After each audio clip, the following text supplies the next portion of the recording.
Hey guys, this is Chesney Hawkes here. You are watching My Hammers 11 with the one and only Russ.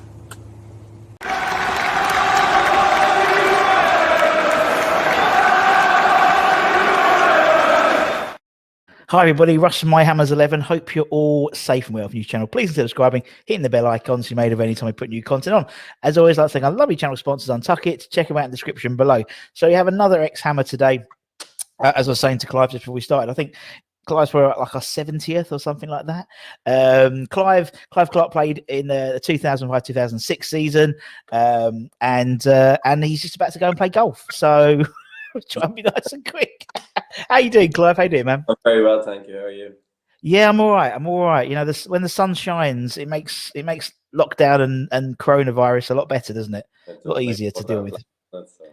Yeah, and the golf courses are open as well, which helps for you guys as well. Even better. And it's the only place you can go play a few rounds, a few holes, and maybe have a few beers after. So it's good. Exactly. Yeah, exactly. You're gone for 4 or 5 hours, longer if you're shit like me, and exactly, you can spend time with your mates. And that's what I was saying before we started. You know, I didn't realise how much golf people play in terms of footballers, and as you said, it's something you have the spare time you take up when you're playing, and you just continue playing when you're retired. Yeah. I just always played. I'm a summer golfer. I'm not very good. I just like it for the social element, and it's just good cracking. And I suppose that's what the climate we grew up in. When you play football, it's a brilliant journey you go on, but it's also the banter, as you call it. Yeah. You kind of can still have that on the golf course. We're all too old to run around after football these days, so we got chase a little golf ball instead of looking trees for it. So. And we're very dashing tops as well, like you've got on today. Yeah, you can't play the part, you may as well try and look the part. That's what I'm going for. So. I did that when we used to play. I haven't played since my daughter. For like 8 years, I haven't really played. But the last time we played, we was doing these overnight things. You play like 18, stay in a hotel, play another 18. And I came down the second day for breakfast in I had bright pink trousers on, a bright pink, like checkered jumper on, a pink thing. And obviously, it gets to the first tee, and everyone's like, "Oh, this guy knows what he's doing. He's got all the gear." Nah. All the gear, no idea. First shot, shanked it, and everyone just laughed, and it was like, "Oh well." I like dressing up the part, man. That's me, yeah. So, but it's good cracking. It's good bantering. It is good fun. Yeah, you're right, man. Right, okay. So, and how have you been in this crazy world we live in at the moment? All well? Yeah, not too bad. Yeah, I've tried to do things top of my mind. It's been like I said, a mad year, and it's one that we'll look back in years to come, and hopefully giggle about. It's I've recently bought a house, so it's a doer-upper, so that's been taking a lot of my time. Obviously work. I still work as a within football. I do football agent these days, so still it keeps me all busy and out of trouble. Yeah, and also, I mean, in terms of being the agent, obviously it must be a strange time for players and stuff. And as an agent, obviously it more than ever in terms of what's happening in the summer, and obviously everything that happened in the last 72 hours as well. It's football itself has just gone mad in the last sort of 3 or 4 days, and as an agent, you must reflect that in your players and stuff in terms of people you represent.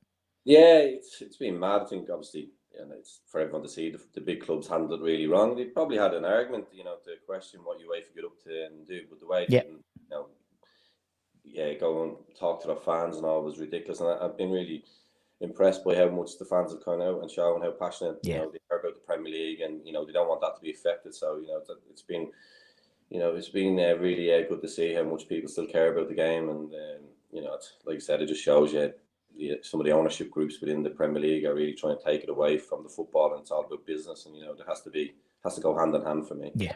Totally. As I said, it takes West Ham to break into the top 4 to, create the demise of European football. That's all. Yeah, it's all Tottenham boys kicking up a fuss, I think.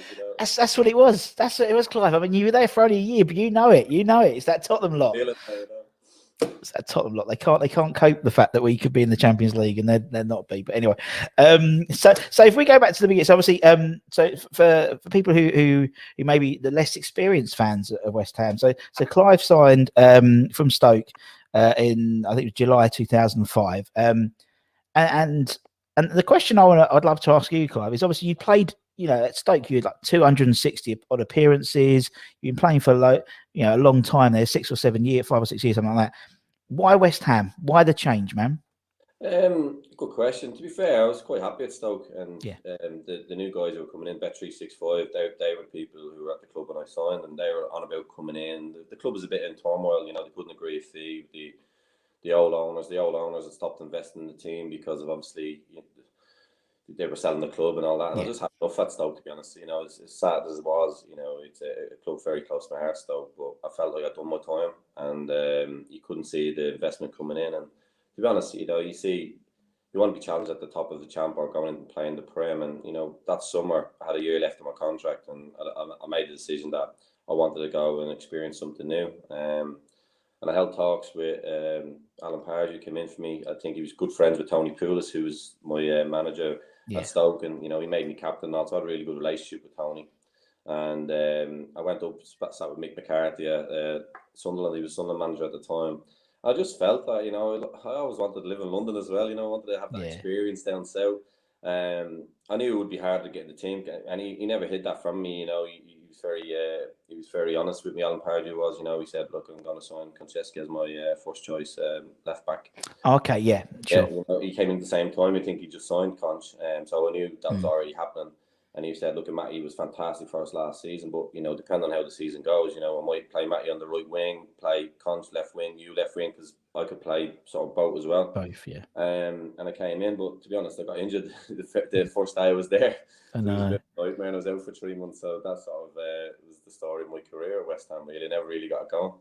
No, it's when I say to be honest, it happens. The amount of people we've interviewed, and actually a lot of them are fullbacks, really. We had Scott Minto on the other day, and Scott played probably half as many games as he should have done for us as well, because he got injured, and it must be just frustrating, because he says, you saw this as a new start, and I mean, fair play. I mean, Pards, everyone we've interviewed, and we've had Conch and various others, and Pards has always been quite honest. He come across as a nice manager in terms of, as you said, Conch is probably going to be first choice, but you were coming in and you could be playing on the left wing, or Matty, so there was a sort of an appreciation of what you were going to come up against. But then to get injured, man.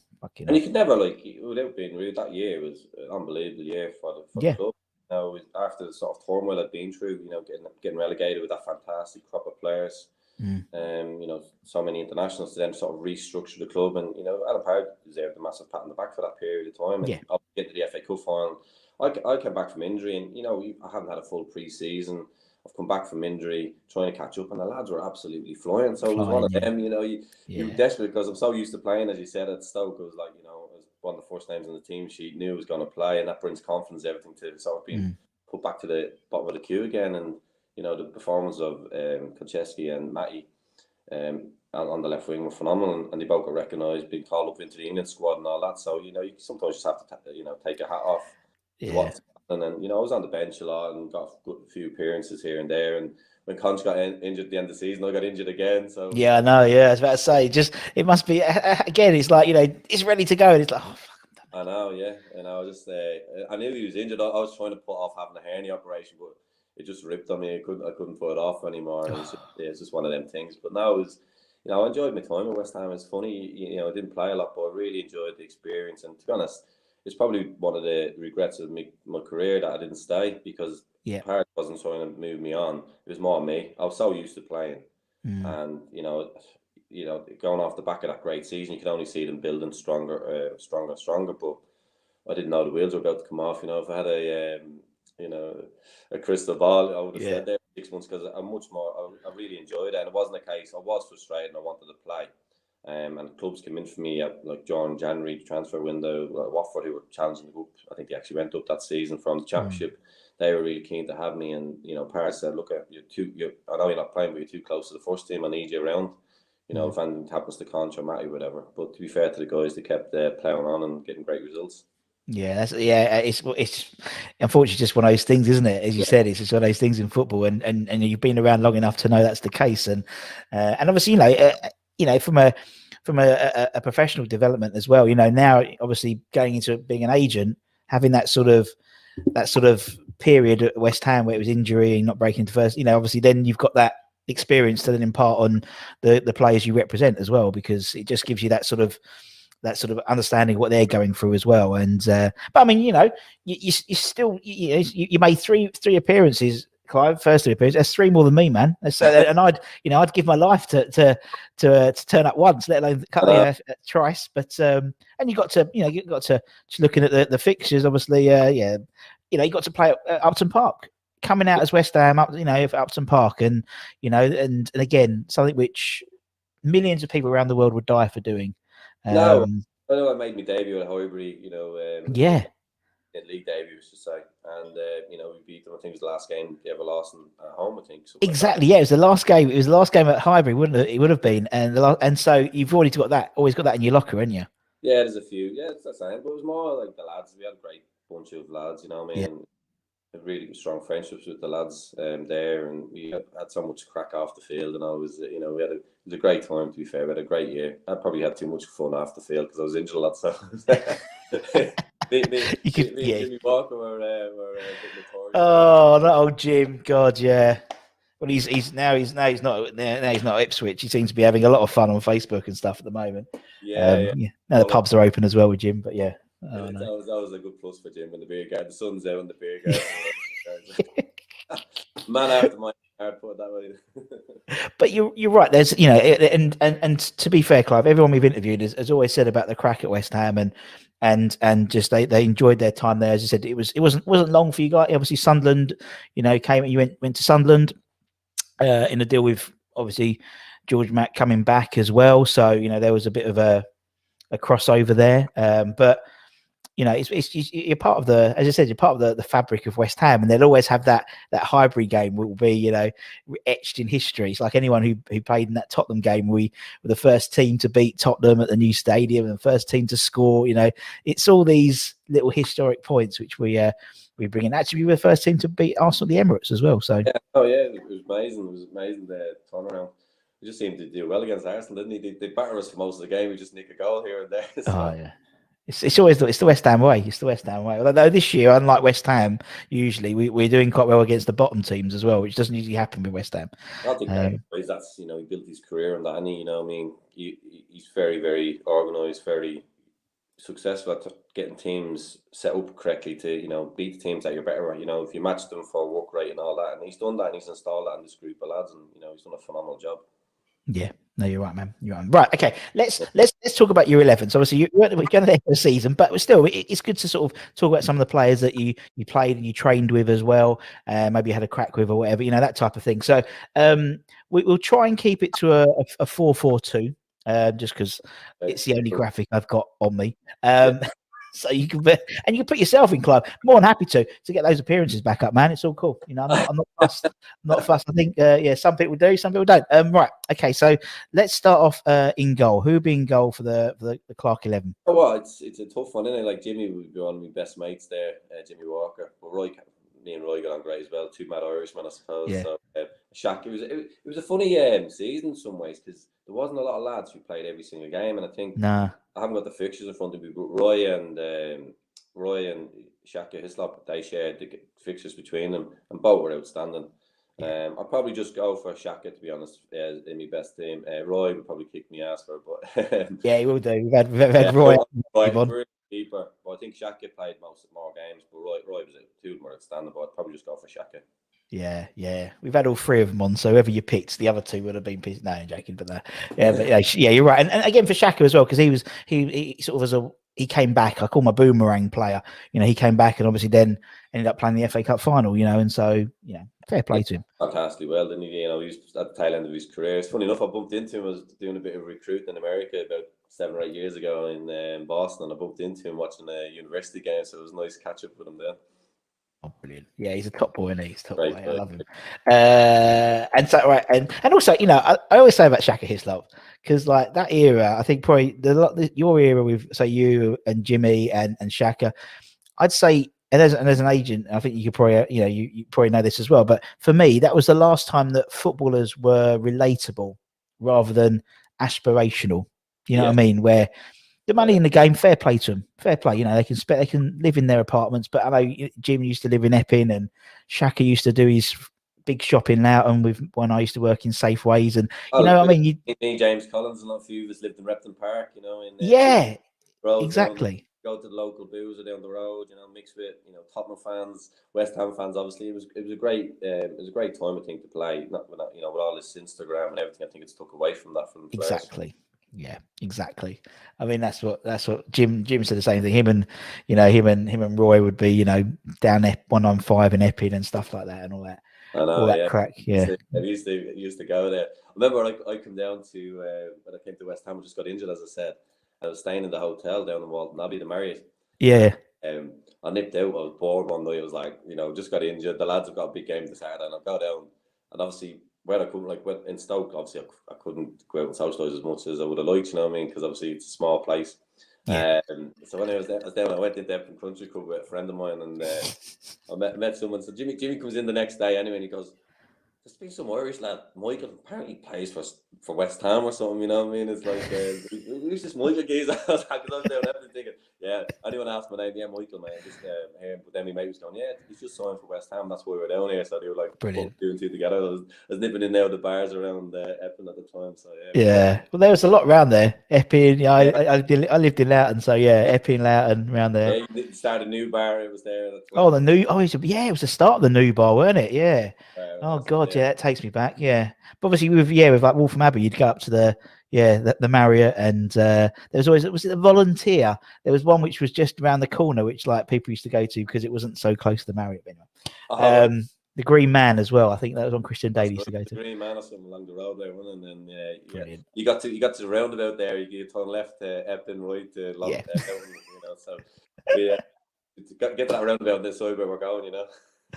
I love it.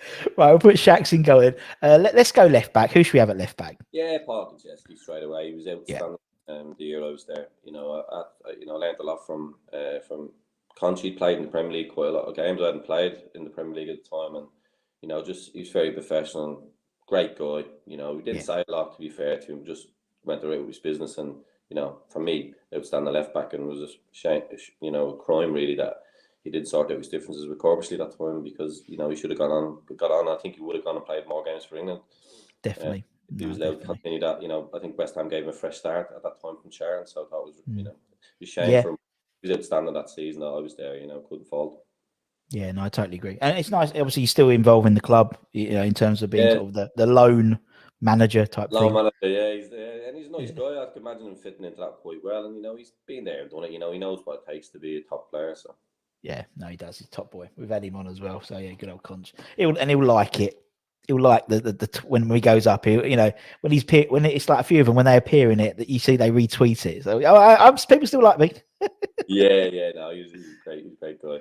There's a good boy. Right, okay, we'll put him at the left back. Who's going to go right back then? Who should put right back then, Clive? Right back's actually a tricky one because Tommy Repka was there and he played for the first part of the season, and then he said to Pardy that he wanted to go back home. So he played really well for us the first part of the season. I'll put him in the team, but I'll probably have to give a pat on the back for Christian Daly, because he was filling in everywhere that season, Yeah. And he played a good bit of right back, and we had an Argentinian boy who I think Parts had to play because he probably didn't warrant the starting position every week, and Christian probably should have took over that role. I played up at Highbury that time just after Tommy left as well. But yeah, I got for Tommy Repka. He was solid. Everyone was afraid of him, he tried to fight. So I used to like a little tasty challenge with him some days, so remind me of my Stoke days, I think we had when we had Scott on the other day. Scott would he liked to learn a little bit of languages, and so he learned a little bit of Czech. And so every morning he'd go up to Tomas Repka and he'd say, "How are you?" I can't remember what it was in Czech, and he'd either say like "good" or "shit." And basically 6 times out of 7 it was shit. That's how he felt. It's like, oh, he's still an intimidating character. You see him? Oh, he's. I haven't seen him since he left, bless him, but he was a lovely guy. He didn't speak to me when I first went in the club. So I went up to him, I was quite a chirpy lad, and I was like, what's your problem? Like, what I mean? He says, last season you elbowed me. And then walked off. I'm like, yeah.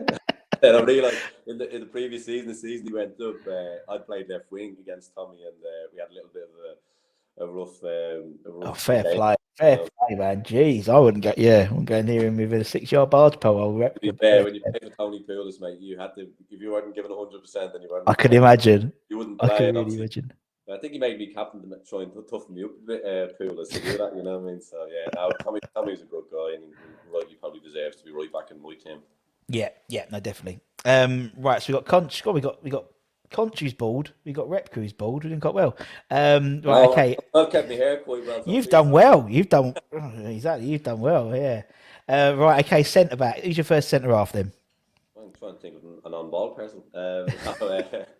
You know what, centre back was really difficult because I was big mates with Elliot Ward and big James Collins. You know, probably I still in touch with Gingy even now, but he's the big mates of mine. And like I said, me and Gingy got on great, and he went on, had a fantastic career. I always knew he would, top player.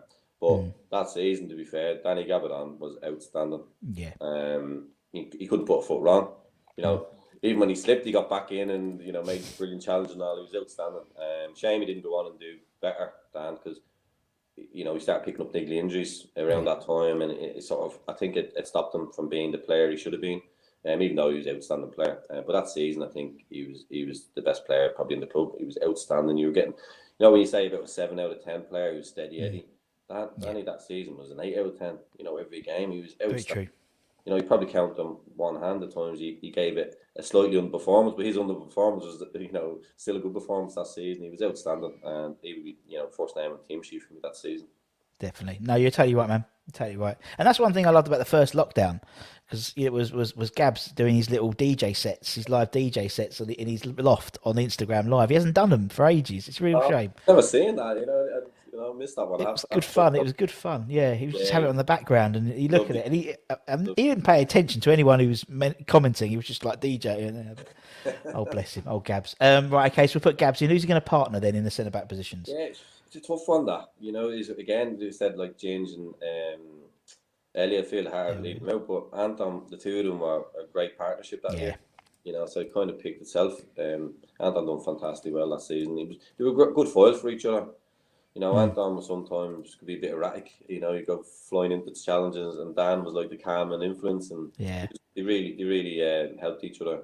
And I think the great thing when you look at that back four, the pace that was in it. You know, for most teams that go up, they wouldn't have that kind of pace in the back line. Like even Tommy, like Repka, he probably wasn't the quickest, but he couldn't get past them. You know, and he was sharp, a lot sharper over 10 yards than people gave him credit for. He was quick, and you know, they that allowed then the team to play a higher line. And the athleticism within the team, which obviously Alan wanted to create, was fantastic. And it started with them boys, you know, they were fantastic, two centre-backs. Yeah, they were, man.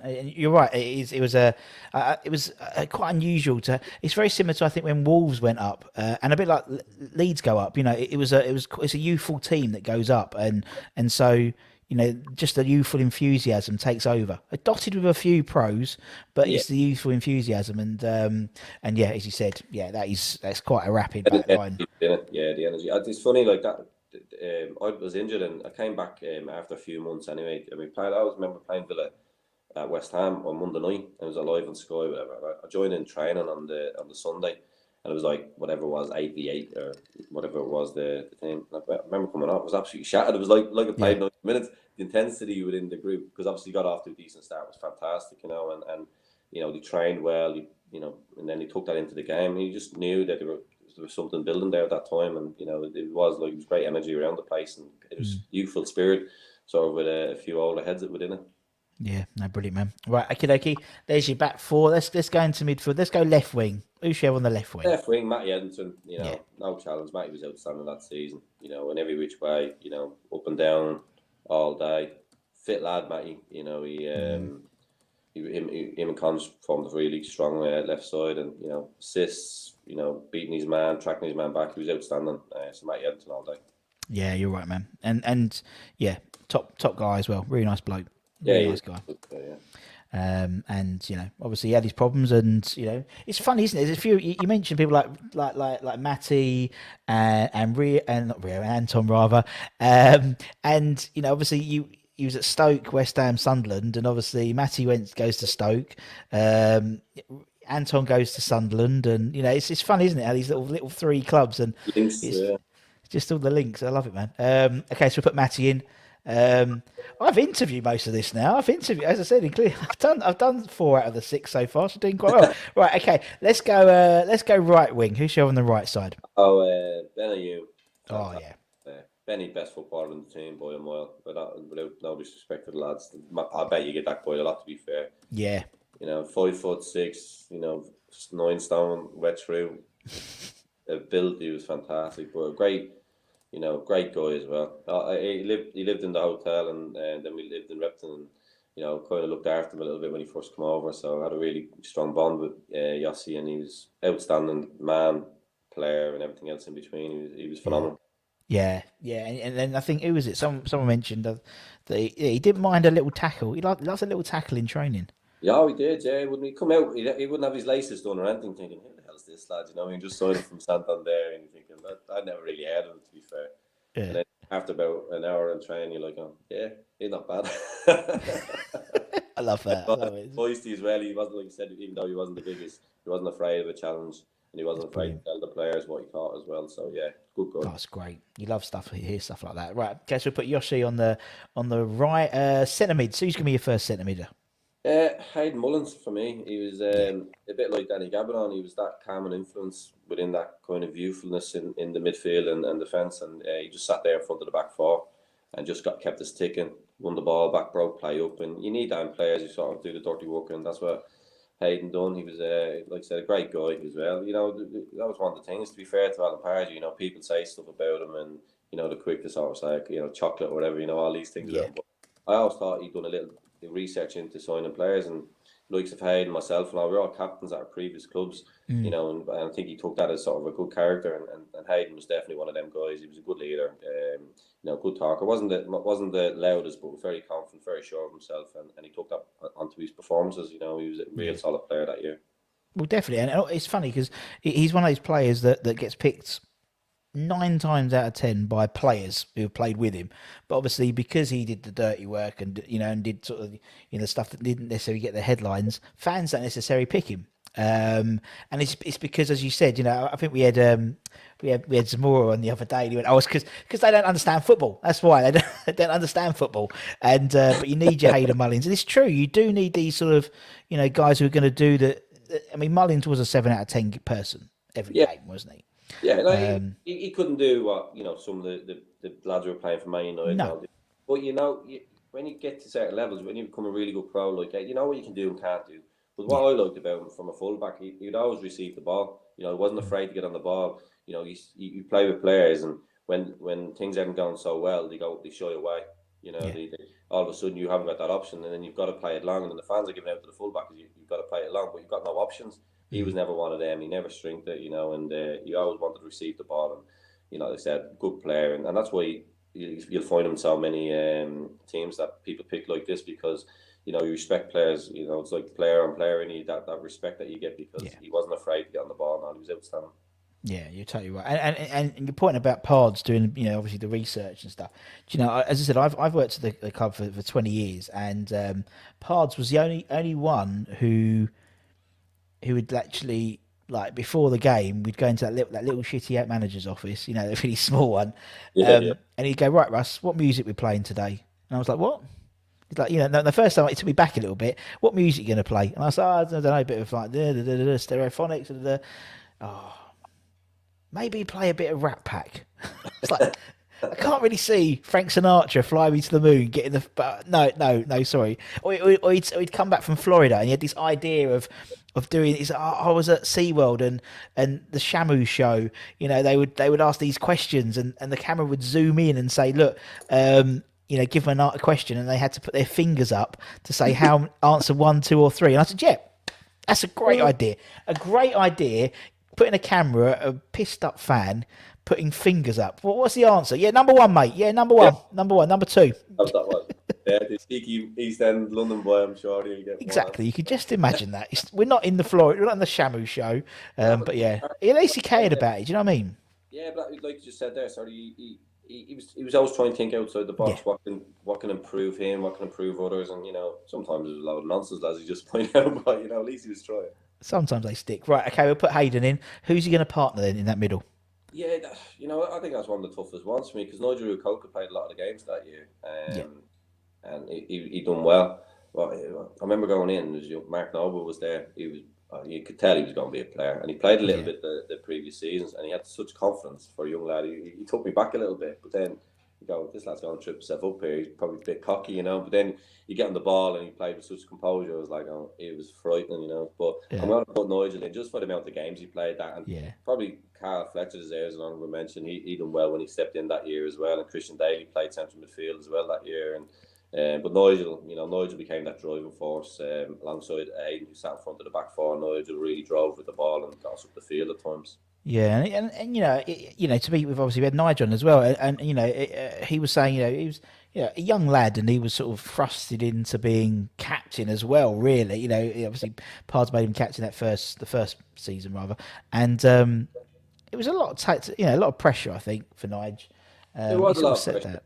Sometimes it went to his head a little bit. Yeah, he did. He admitted that. Yeah. Yeah, and I think I got on well with him. Like when I walked in, you know, there was. Well, a lot of the black lads were in one corner and the white lads were in the middle, and you know, I'm one of them. I just used to take the mick out of both of them, you know. And I played quite a lot against Nige when he was at Wimbledon, and then he went to Amps. I played a bit against him, and you know, good player. I remember I played centre mid one day against him at Wimbledon, and I went in for 50-50 with him. You know, I played 200 odd games. He's only starting out at this stage, and it was a feisty one. And fair, he jumped up and went, "That was a good challenge." You know, I mean, I won the ball. I went a bit probably harder than I should have. I won the ball. So you know, like you respect young lads like that. You know, he didn't head or whatever. It was a good challenge, and he got up in it and thought, I was quite like him. And I remember me and Poole was talking about trying to get him that summer, but then obviously West Ham nicked in and paid the money for him. He done well, and he deserves to be in my best teams that year. No, I get that. That's cool, man. Right, okay, up front, first forward. Yeah, I think, you know, for me, he was a brilliant person to play with. I probably spent as much time with him as anyone when I was at West Ham was Teddy Sheringham. He was outstanding. Not just for what he brought on the field. You know, everyone's seen that, you know, Geordie's career, fantastic footballer, but what he brought to the club and professionalism, you know, great banter as well. And me and him had a horse with a few of the other lads. You know, we enjoyed, so it brought a bit of togetherness, me and James Collins, Danny Gabbs, Matty Etherington. Probably we didn't realise stuff at the time. A few of us had horses, which I was sort of running. You know, I had a few horses. I always liked me horse racing and all. So we had one called Hammer's Boy and one as well. So we were delighted, you know. But you're right. Yeah. Teddy was. Yeah, he brought, and it's funny. A lot of people talk about Teddy, how he was really old school in the way he dealt with things. So if you found out that a kid was on, I can't remember, it was one of the youth team guys we interviewed. He found out he wasn't on a lot of money. He literally dragged him to Alan Pardew's office and banged on the door. This guy needs a bit more money, please. You know that he was sort of like a real old school pro. You know what I mean? Pro's pro. Yeah, exactly. I hope you nailed it. He's a player's player, you know. And you know, obviously he played so many games for England United and all that. You read all the stuff that's put out. So you know, you see things people say, "Oh, he's this and he's that," and you know, he was a confident man, but he was an outstanding professional. And you know, we used to go out on nights out, and you know, getting at 2 o'clock in the morning, I'd be like, "Where can I get more drink from?" You know, I mean, he'll start drinking water and things like that. You know. And we used to jump in a cab and go into London a few times, and you know, just a real all-round good guy. And he cared, like you just said there, he cared about the younger players, he cared about the senior players, and like, I don't think you can give him a better pat on the back than say he was the ultimate, probably, you know, player's player. No, you're totally right, man. You're totally right. Okay, so you got Teddy in, so you got one spot left, Clive. Who we have him? Yeah, really tough one to be fair, because Bobby Zamora was, you know, really good that season. Came up with big goals as he did all the way through his West Ham career. Yeah, he did. Yeah.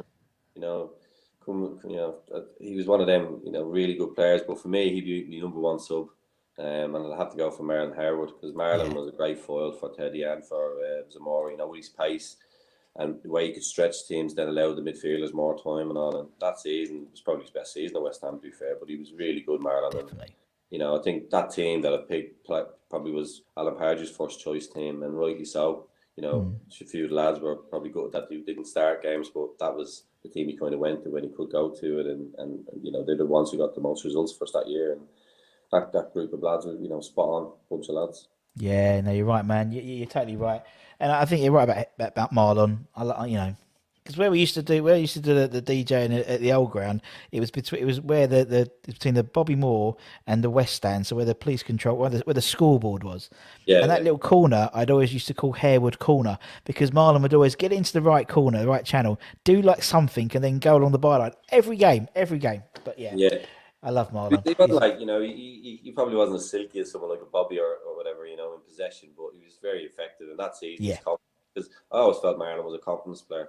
Definitely. Get your arm around him and get him to that level, he could be unplayable because he was massive, so strong, so quick, and he put that arm across you and use his pace to get away from you. It's very, very hard to get him back. But then that's it. When he lacked the confidence, he wouldn't do them things so effortlessly. But yeah, he was fantastic for West Ham that season, and he was one of the main reasons why they done so well.